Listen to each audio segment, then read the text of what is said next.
Hello and welcome to Stars, Cells, and God. My name is Hugh Ross, and today I'm joined by Fuz Rana, the Reasons to Believe President and CEO, and he's a biochemist. He's joining us to discuss the topic of the origin of human languages.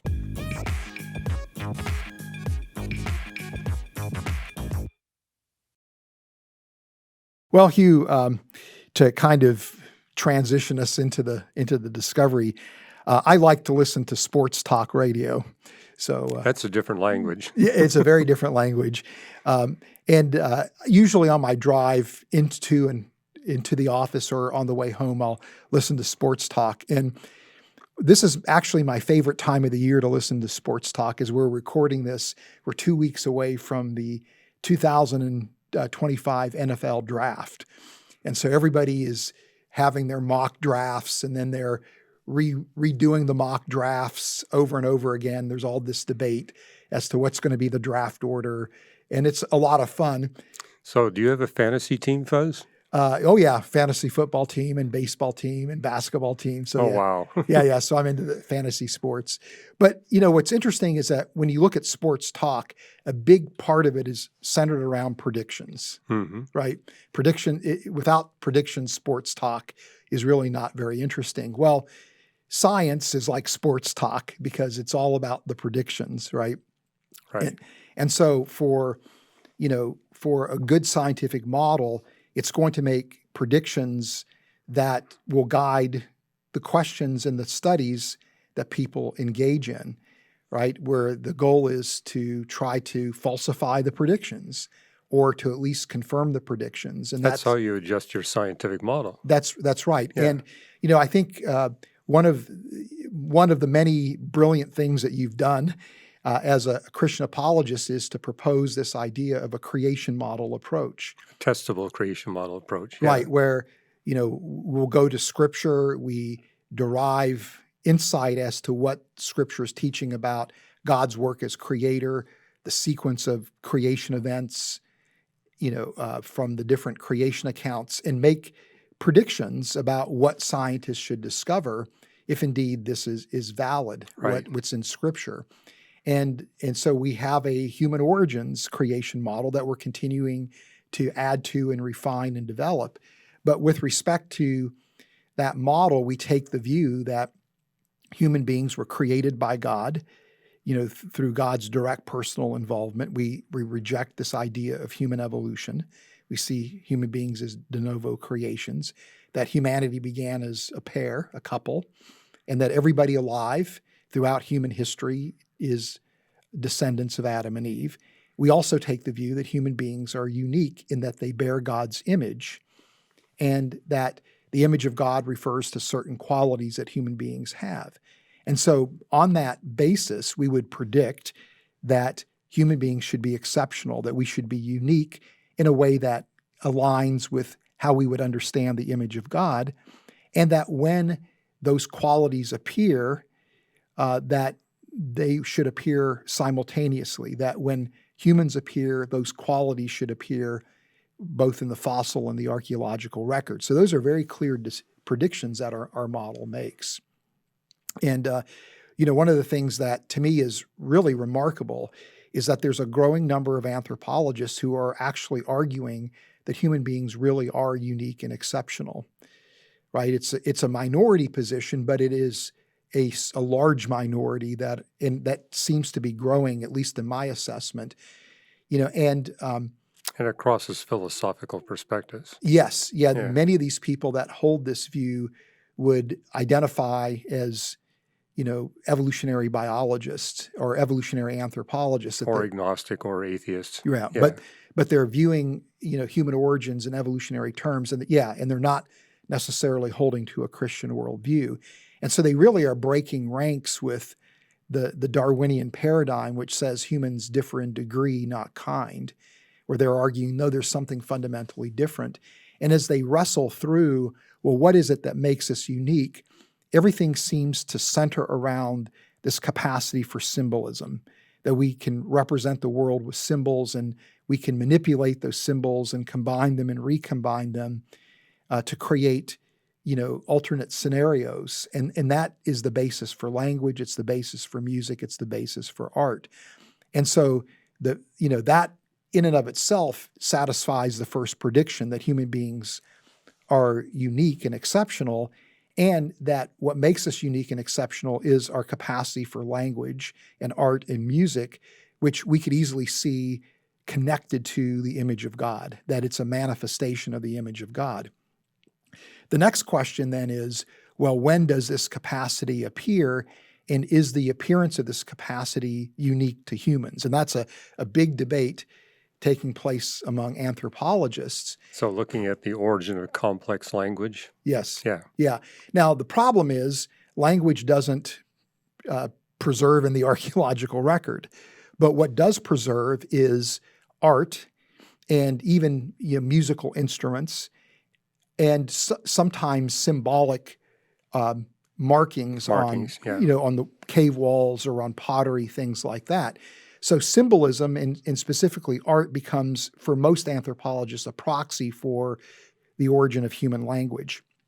And it's interesting because in recent years, it looks as if art probably is present in the population of humans that began to migrate around the world at least as far back as 60,000 years ago. And part of that argument is, well, we've got art in Europe, we've got art in Southeast Asia. The art in Southeast Asia is actually older than the art in Europe. It's the same art. And so that means that before humans began to migrate, we must have had that capacity for art. There's these artifacts that are found in a number of caves in coastal South Africa. The dating is somewhere between 50 to 80,000 years. It's through luminescence dating, which has its own set of problems, but that seems to suggest capacity for symbolism is around 70 to 80,000 years ago, easily. The oldest symbolic markings that are known are about 77,000 years ago. So it looks like, this is about when symbolic expression appears. What's interesting is that the unique modern human anatomy shows up at about 135,000 years ago, and this is our globular skull or flat face. And so modern humans have an unusual facial and cranial anatomy compared to other hominins, even Neanderthals. And that actually has an impact on brain structures, like our parietal lobe is expanded compared to Neanderthals, which had more of an elongated skull. Our temporal lobe is larger. Neanderthals were bulkier than humans, so the thought is that more of their brain would have been devoted to controlling motor function than for modern humans. Yeah, I find it interesting, too, that Neanderthals had these powerful jaw muscles and the bone structure, so they could subsist strictly on a raw diet, raw meat, and raw vegetables that are very fibrous. Yeah. Whereas we humans, Yeah. we're forced to eat soft foods, relatively soft foods, which indicates we had to have some capacity to process food, which implies our brains must have been able to do that at a very early stage. Yeah, that's a really good point. Well, it's also interesting, too, because Neanderthals had a much larger occipital opening. Right. And there's studies showing that the larger that opening is, the more of the brain that's devoted to processing visual information. So the Neanderthal brain was different than our brain in such a way that you would expect humans to have language capabilities, Neanderthals not. Now, there was an interesting study done in 2014 by a paleolinguist at MIT named Miyagawa. And he was pointing out that there's rock art made by the San people groups that dates at about 70,000 years old. And where are they? They are located probably in Southeast Africa. Today, that's where they're located today. And he notes that that art is very similar. It has shared similarities to the art in Europe and in Southeast Asia. Yeah. And so he argues, well, this artistic capacity must have existed in the San people group, and they are the first group to break off as a human subpopulation from the main human group, main human trunk, if you will, right? And so his argument is, well, if we know when that happened, then that gives us an idea when art appears. And so in that study, he estimated that divergence time was somewhere between 108 and 157,000 years ago. So this is interesting because it looks like... And how did they date that, Fuz? It was just through genetics. This is Yeah. the divergence time in 2014 for when people thought... So using a mathematical genetics model, they came up with that estimate. Yes, Yeah. that's right. And so it looks like from that art appears at about that time, right?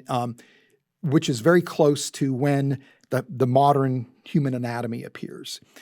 And in fact, this is what Miyagawa says, along with other co-authors in this paper that I'm going to talk about. He said, "We accept the reasoning that behaviors compatible with language and the consistent exercise of symbolic thinking are detectable only in the archaeological record of Homo sapiens."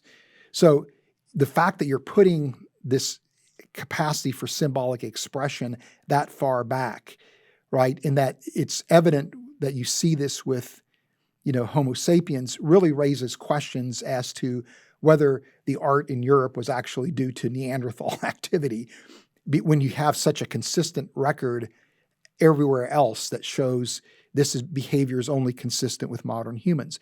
So then the question is, well, when does language appear, right? And so Miyagawa and collaborators have just published a paper in a journal called The Frontiers of Psychology, and the paper is entitled, and here's an image of the paper, "Linguistic capacity was present in the Homo sapiens population 135,000 years ago." And what they do in this paper is they argue that there's about 7,000 languages in existence today, which is remarkable. And they point out that all these languages have common core features, which suggests that they must have originated from a proto-language or an original language that became varied as humans began to migrate around the world. And so and this includes the language used by the San people group. And so his argument is, if we know when the San diverged from this main human trunk, that's going to give us at least the lower bound as to when language would have appeared. And so what they did is a meta-analysis of 15 different studies looking at the divergence time of the San from the... These are all genetic studies? These are all genetic studies, right. Yes. And so let me just pull up my statistics here so I get this right. So in this study, they looked at 15 papers where this issue was addressed from 2007 to 2023. And these studies so there were 15 studies total. They involved 5 distinct mathematical models. They 3 of them focused on mitochondrial DNA, 3 on Y chromosomal DNA, and 9 on whole genome analyses. So this is a pretty diverse set of studies, and they just simply looked at what is the lower bound and the upper bound for this divergence time, and then what is the median value. Yeah, and the importance of this is all these methods have big systematic error effects, and so having a diversity of methods. You can't be certain that you've kind of swamped out the systematic errors, but it's highly likely that some of them are offset. Yeah, with this kind of... Because each one will have different systematic errors Yeah. involved. Right. And so then this is the second table from the paper that really shows kind of the upper and lower bound in the median value for whole genome analysis, mitochondrial DNA analysis, Y chromosomal DNA analysis, and then what they call non-maternal. So these would be studies where you're using everything but the X chromosome and the mitochondrial DNA. And when you look at the median, the average median for these different methods, it's about 135,000 years ago, plus or minus 20,000 years. So they're arguing through this indirect analysis that language seems to have emerged as recently as 135,000 years ago, may have even a little bit earlier than that, but this is at least the lower bound. And that 20,000, is that the statistical error? That's a good question. They reported as 135,000 plus or minus 20,000. That must be the error in their meta-analysis, not necessarily in the the individual studies. Yeah, papers I've read, that's usually the statistical error that they're quoting. Yeah, So, yeah, yeah. So that was something I wasn't quite clear on. But it seems like from what they're discussing that it's probably the meta-analysis, right? So what's interesting though is you now have kind of a convergence of different lines of evidence. You have the unique human anatomy at about 135,000 years ago. You have evidence that suggests clearly symbolism could arguably go back unequivocally to 80,000 years ago, but through Miyagawa's analysis, maybe as far back as 135,000 years ago. Using this analysis for the origin of language, you're at about 135,000 years. So it's remarkable that you would have these three independent lines of evidence that are broadly converging. yeah, and each of those methods will have similar uncertainties, systematics, but the fact that they're all coming together Yeah. indicates, hey, this all happens at the same time. Yes. You could argue a little bit about the time, but it's basically simultaneous. Yes, I mean within the uncertainty of the scientific methods, which really satisfies a key prediction that when modern humans appear, that's when you see that uniqueness, that exceptional nature. So this study, really affirms the RTB human origins model, that humans are indeed exceptional, and we're exceptional in that we uniquely possess language. And that we're talking right from the get-go. yes. If you look at Adam and Eve, they're dialoguing with one another, Yeah. dialoguing with God, Yeah. dialoguing with the guy with the long tail. Yeah. So. Yeah. Yeah. Right. Yeah. So it looks scientifically as if everything that makes us human, including what we would understand to be the image of God, is showing up at the same time. So this indicates that at least with regard to the human origins account, this notion that we bear God's image, and that we are unique is supported by the scientific evidence, which is significant because the image of God is not a throwaway theological idea, right? It's the basis of Christian ethics. It's the basis of the gospel, right? We can form a relationship with God through Christ because we bear God's image. And even theologians argue that the incarnation is possible because humans bear God's image. Right. So to see support for this is really significant for our model, but for the Christian faith. I also see it in these ancient non-Christian legends. How you got these creation stories and flood stories, and the most ancient ones all have the gods complaining about humans talking all the time and making so much noise that they can't sleep. So it's basically underlying the fact that God created humans where we compulsively communicate, which means we have to have complex language. Yeah. Well, what's remarkable to me is, part of this capacity for language is also the artistic expression and musical expression. And when you look at some archaeological sites, it seems like there's more emphasis given on artistic expression than on survivability. Right. There's something about us that we're compelled to create, compelled to express ourselves. Well, this is something that missionaries have noted when they make contact with these primitive Stone Age tribes that have been cut off from the rest of humanity. They're trying to eke out, with great difficulty, their survival. Look how much time they spend on their fantasy communication. Yeah. They're inventing stories. Yeah. They tell stories. So they're literally taking time away from what would help their survival and their economic well-being, basically to communicate these stories. Yeah. So, that have, no survival value. Exactly. Yeah. Yeah. So, again, it's just, remarkable that we're seeing, scientists that are working on the question of human origins that really are recognizing that there's something distinct about us. Yes. Yeah. Okay, Hugh. Well, that's it. Well, very good. That's great.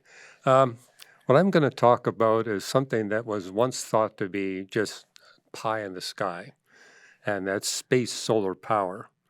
And the concept is that you put a gigantic solar reflector in outer space. It collects energy from the sun, converts into electricity. Then you wirelessly transmit that electricity to what they call a rectana. Mm. You know, an antenna is basically collecting information. Rectana receives information. So you have a big reflector here on Earth that would receive that electricity and feed it into the grid, Mm. and that would, alleviate our need for fossil fuels. And the idea is, hey, if you've got a solar reflector in space, you don't have to worry about a cloudy day or rain. You're going to get the same solar intensity 24/7.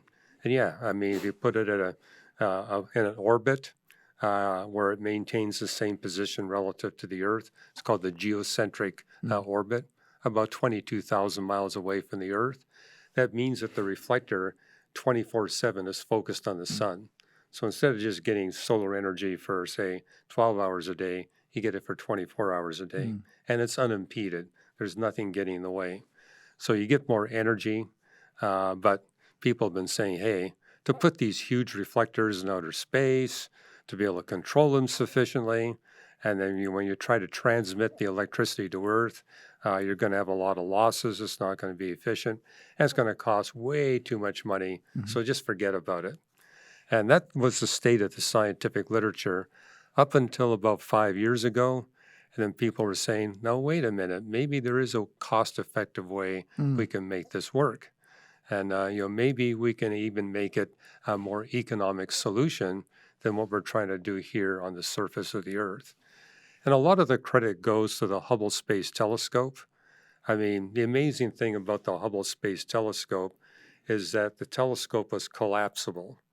And they basically folded it all up and put it in a chamber at the top of a relatively small rocket and blasted that rocket 1,000,000 miles away. And when it got to its place where at the Lagrange point it was able to do the observations that they intended, it robotically unfolded itself. And there was some concern. You probably remember this when they did shoot up the James Webb Space Telescope. Is this thing really going to work? Yeah. And but the team here in Southern California that was building the James Webb Space Telescope, they went over budget. They went over time. It was supposed to be launched in 2013, so they went way over time. But what they recognize is we're going to put this thing 1,000,000 miles away. It's got to work. Yeah. We're not going to have a second shot at it. And the taxpayers are not going to be happy if we send it out there and nothing happens. Yeah. So they really worked hard to make sure that once it got there, it could robotically fold out. And the biggest challenge was there's a sun shield for the James Webb Space Telescope. It's about the size of a tennis court, and it had to be stuffed inside the space capsule, and then it had to be unraveled and situated in a way in the position that would ensure that radiation from the sun would not diminish the observations from the James Webb Space Telescope. Well, the bottom line is it worked perfectly, which caused people to think, hey, maybe this space solar project is not pie in the sky. If it works for the James Webb, maybe it could work for these huge solar reflectors. So the James Webb gets all of its power from essentially the sun then? Yeah, well, it has these, Right. PV photovoltaic cells that collects energy from the sun. And that was part of it too. What you see on the James Webb is they have these solid surface photovoltaic cells, and they realize, hey, we're really serious about putting huge reflectors in space. They need to be thin film. They need to be flexible. It's got to be totally different than the panels you put on your roof. If you ever had those things put on your roof, they're very heavy, they're rigid, and so they said, no, we need something that's flexible where we can mold it into a particular shape that we want, and it's got to be very thin. It's got to be lightweight. If it's heavy, it's going to cost us too much. It's about, $100,000 per kilogram to send something into space. Okay, I didn't know that. That's So a it's lot. like, that was a big advantage of the James Webb Space Telescope. It's got more than 5 times the collecting area of the Hubble Space Telescope, and it's half the weight. Mm. So they really worked hard on getting the weight down so they could use a smaller rocket and had it all foldable. So they're kind of using the same technology. Let's find a way to make these solar reflectors extremely lightweight, very flexible, but not only flexible, they said we want it to have flexible rigidity. It's a new term they came. It sounds like a contradiction. You want to build something that's flexible and rigid, and the idea is that you want it to be flexible, and then you want a robot to be able to kind of put it into the right shape, and once it's in the right shape, you want it to be rigid. Mm. So it begins flexible and becomes rigid. And until about 2 years ago, no one really was able to figure out how that is even possible, or the idea that you could have photovoltaics, which would be very efficient in extremely thin film and very lightweight. And so those technological difficulties have been overcome. Then there's 2 other areas of technological difficulty. One is once you've got these huge reflectors in place, you've got to keep them well pointed. And, if they're big, they're open to being disturbed. And so the idea is, hey, there will be these micro disturbances. And so we need to have the technology in place where we can dampen out those disturbances, keep it accurately pointed so that, hey, we can collect the energy with maximum efficiency. And we also need another antenna that transmits the electricity that you get from these reflectors to the Earth. And the only way to do it without really huge energy losses, because you're transmitting electricity through the Earth's atmosphere down to the surface of the Earth, how do you minimize the loss that you're going to face? And they realize, okay, millimeter wavelengths is the way to go. But millimeter wavelengths, again, requires an antenna on Earth and an antenna in outer space that is very large. We're talking like the one that would be receiving the electricity on Earth would be about 2 kilometers in diameter. So they're basically, and it wouldn't be just a single dish. They're looking at a phased array, so it would cover a 2-kilometer area in the Earth. But again, it needs to be extremely well pointed. Likewise, the one on outer space. So you need to have a beam that's very highly controlled and focused and directional. And only recently have those technological difficulties been overcome. Not that people built them, but they said, we know how to do it now. And so we can get past that difficulty. And we know we can transmit electricity with high efficiency to the Earth. And so for the first time, this is not a pie-in-the-sky proposal. The technological challenges are being resolved, and in some cases even been demonstrated, where people say, okay, let's make a mini mock-up and basically demonstrate that what we've been able to prove mathematically actually works physically. And so those kinds of studies have been done. I'm actually writing a paper on this where I'm citing all these different studies. There's over a dozen of them. But what I put in the notes for the show as the most recently published article, it got published in July of 2025, which sounds like we're publishing in the future. But you know how these journals work. They receive paper and they say, well, we're going to release them at this date, but the paper's already been peer reviewed. It's all set. In fact, they've even released it online, but it won't appear in the journal until July 2025. So about 3 months from now. Something to look forward to. Something to look forward to. But I was actually able to read the paper right now because it is available online. And it's mainly papers published in late 2024 and 2025 that have basically shown, hey, these technological challenges have been overcome, economic challenges likewise. And one paper was making the point, hey, if we're really serious about this, we can look at a geocentric orbit, again, about 22,000 miles away from the surface of the Earth, and we could create a 10-kilometer band all the way around the Earth. Now, that's a big area. But they said if we were to do that, just a 10-kilometer band in a geocentric orbit all the way around the Earth, that would produce more than 10 times the total energy needs of the human population today. Wow. Assuming that they were consuming energy at the level that the United States consumes it. So, we're the highest per capita consumer, although Canada comes close and a couple of northern nations come close Right. because they got to keep themselves warm in the wintertime.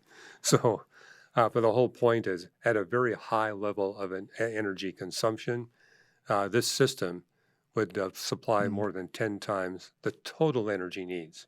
We're talking air conditioning, manufacturing, your cars, your vehicles, shipping, Yeah. aircraft, literally more than 100% of all the energy needs of humans at a level of consumption that we see here in the United States and Canada. And then we'd only be consuming 1/10. Yeah. So it means you wouldn't actually have to have Right. an array as big as encompassing a band 10 kilometers across. Right. But their comment is, we know that energy demand's going to grow. So if we're going to do this, we should be thinking about the future energy needs, not the current energy needs. Yeah. And basically they're saying is, hey, this could supersede all of our other means of generating energy. Because, we think we can do it relatively cheaply. And when they say relatively cheaply, compared to what else is needed to have energy where you have no fossil fuel burning at all. And so you look at the infrastructure costs of, say, trying to go wind or ground solar or going nuclear. They're basically saying, we think this is competitive. So, Interesting. Yeah. So, couple of questions. One is, for one of these 2-kilometer size arrays, how many homes would something like that power? So how many of these, antennas or these receivers would you need on Earth? Well, you're basically needing, one for every segment of the band. Okay. So you don't need that many. Okay. And so they would basically, and so the real comment is, how much energy can you generate in space? Right. Okay. We're talking a 2-kilometer phased array, having, say, a dozen of those on the Earth. That's not the big limitation. The big limitation are how much do you have collecting solar radiation outer space? So, and again, if we're talking a 10-kilometer band, that's 10 times more than the total energy needs Right. of the entire human population at a level the U.S. consumes. Right. So, and what they're basically suggesting is, let's start small. So look at just one 2-kilometer phased array in the Earth and just part of the band. Right. And, it's always a good idea to start, small, get rid of all the bugs because we may be overlooking something. Right. We may find a cheaper way of doing it, and then you can expand the system. Yeah. So what kind of replacement would you have to have then for these solar arrays at the Lagrange point? So we're not talking putting them at the Lagrange point. We're putting them about where you get the biggest economic payoff. Put them in a geocentric orbit. Okay. Which means that it's moving with the same rotation, so it's always pointed towards the receiver here on Earth. Okay. That's 22,000 miles away, so it's not out of the range of possibility. If there's a major repair that needs to be done, you can go up there and take care of it. Okay. Because it's only 22,000 miles away. Okay. So, but the goal, of course, is to set up a system that is going to last for a century or two. Yeah. So. Right. Interesting stuff. So what do you see as the connection to science apologetics with this work? Well, the connection for me is, notice that God designed our planet in such a way that we can develop the technology to do this. I mean, I kind of put it in the context of what you see in Genesis chapter 1. God said, hey, you humans, you're in charge of the planet. Manage its resources for your benefit and the benefit of all life. You don't quite get all of that. I mean, what you see in Genesis 1 is for your benefit, but as you read the other creation texts, it's clear we're also responsible to manage it for the benefit of all their life we share the planet with, and for obvious reasons. All those life forms that God created to cohabit the planet with us assist us in developing technology, our well-being, our economy. So we need to take good care of them as well. And it's like that implies that God has designed our planet in such a way that when we face issues in trying to manage the planet. That's one issue we're facing today is, hey, with all this fossil fuel we're burning, we're warming the planet, Yeah. and now we're threatening the well-being not only of ourselves, but of all these animals that are here in the face of the earth. And hey, since God gave us a mandate, he must have also given us the solutions. Yeah. So this is an example of how he's given us those solutions. Mm. And to me, what's remarkable is like 10 years ago, it's like, there's no way we're ever going to gain the technology to do this in a way that's affordable. Yeah. And it's like, well, look what's happened. Yeah. And it's like, originally when these ideas were proposed, they were saying we have to do it the way the Apollo mission did it. We send people up there to do the construction. Mm. And a couple of the papers I've been reading have been making the point, hey, James Webb was all unfolded robotically. Mm. Next year, they're going to put an array of radio telescopes in the backside of the moon. That's all going to be done robotically. Yeah. Is it actually possible to use robots to assemble something that's kilometers across in outer space? And that just seemed impossible. And basically today they're saying, no, we got the technology to do it. And one idea is that we're going to put joints, little kind of ball joints into these telescopes that would allow it to be flexed out, but once in place, it becomes rigid. And they say we can do all that robotically. We don't need people up there. Yeah. It can all be done with robots, and it can be done at very low cost. So robotics has just taken off, as you know. Yeah. But the fact is now we can apply it to better manage the planet. Yeah. And, God also told us, occupy until I come. Yeah. The promise is the Creator will return to earth. That's what he told his disciples when he left the planet. He says, I will return.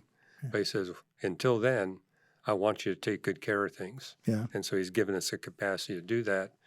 The other biblical thing I see in this, Fuzz, is it tells us in Revelation 7:9 that the number of people that will be redeemed, standing in heaven and rejoicing with the Lord, it'll be from all people groups. No people group will be omitted. Even biochemists are going to be included. There we go. So we're all going to be there and represent. And the number of us that'll be redeemed and rejoicing with the Lord is going to be an uncountable number. Mm. And when this was written, the Greeks had a number system that went up into the billions. So it means the number of humans that are going to be redeemed is going to be at least in the billions, which means the planet has to be designed so that billions of people can live and thrive and have the technology that we can take the good news of salvation to all the people groups of the world.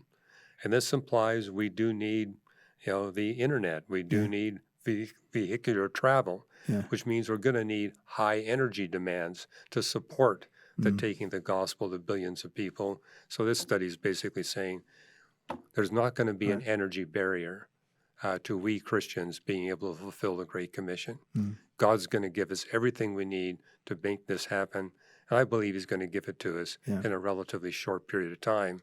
And I say short period of time because in spite of all this effort to stabilize the climate, there's a limit to how long we can avoid the inevitable. Yeah. And I argue it's about 1,500 years.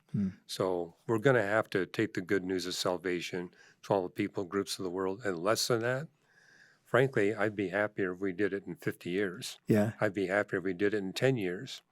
And, it was Ralph Winter, when he was alive, who said, evangelical Christians today have the money, they've got the people, and they got the technology to complete the Great Commission in 10 years or less. All they lack is the motivation.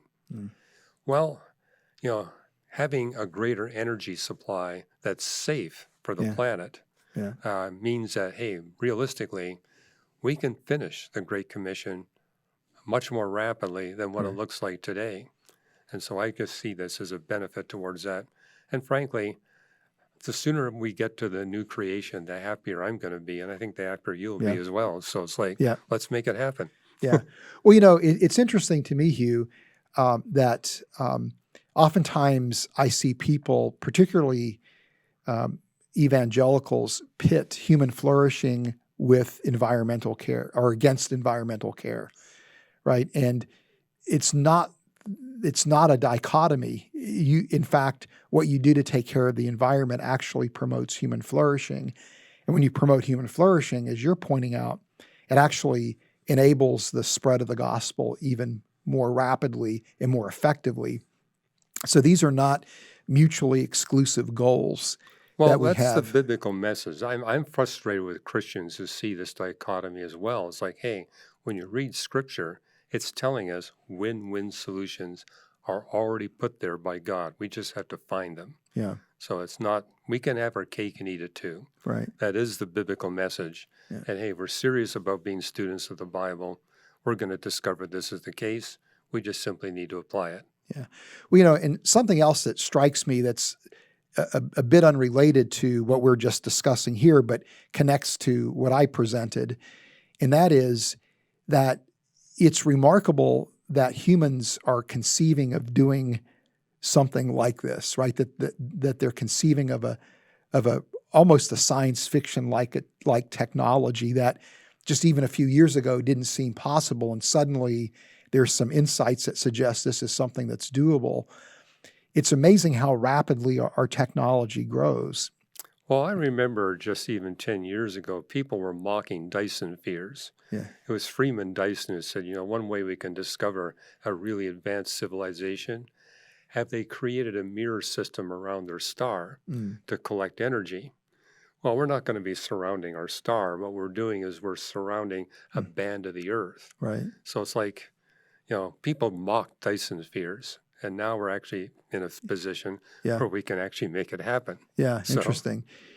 Well, Neanderthals were on Earth longer than we've been on Earth.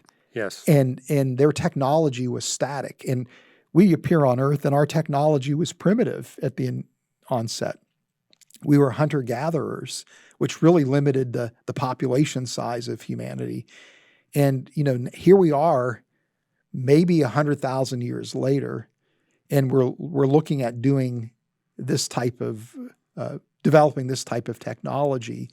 It's mind-boggling, and people like Ian Tattersall and Miyagawa, for example, have argued this is one of the reasons why we think humans uniquely had language that Neanderthals didn't. Because you need that kind of communication to develop technology and advance technology. Yeah. So it's because we bear God's image that we're able to do this type of thing, but no other creature that has ever lived could even begin to do the types of things we're doing. So in and of itself, this argues for human exceptionalism. Yeah, human beings, anatomically modern humans, are the only species on Earth that have advanced their technology. Yeah. I mean, we do see species using rocks. We do see birds using sticks as tools, but their technology doesn't advance. Right. Ours advances, and advances exponentially. Yeah. Okay, great, Fuz. Yeah. All right, well, thank you for joining us today on Star Cells and God. Join the discussion in the comments below. Remember to like this video and to subscribe for more content. New episodes of Stars, Cells, and God release each Wednesday and are available here on YouTube and on your favorite podcast app. Be sure to share this video with a friend, and remember, the more we know about science, the more reasons we have to believe in Jesus Christ as Creator, Lord, and Savior.